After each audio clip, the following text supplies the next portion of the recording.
If you're someone who performs full snatches, full clean and jerks, or squats in their program, chances are at some point in your training you've tried to improve your ankle mobility.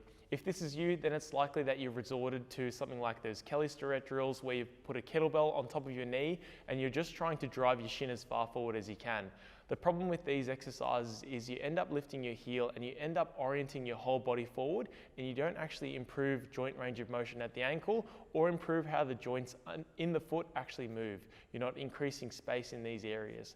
What I think is one of the best ways to do this then is just working on something like a forward leap. Using something like a deep forward leap where you're sitting in a deep range of motion and you're rolling through your foot. You're going from heel strike to mid stance where you're on top of your body and then rolling towards your toe is going to help separate those joints underneath the foot, so that you're going to increase space in those joints and try and help those joints move a little bit better. You're going to notice a pretty big difference from just integrating these after a few weeks in your training.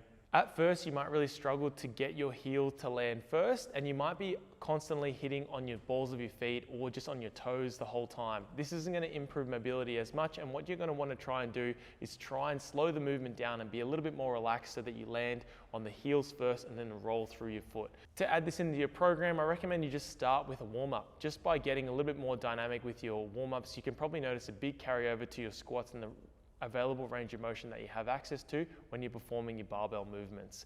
You can just start with something simple, like just trying to accumulate 20 reps, 3 sets, and just try and work through those variations. You can add a med ball into this so that you can have something to shift your center of mass back as you move forward in space. Add these into your training, do them at the start of the program, and you'll notice a big difference in the mobility you have in your feet.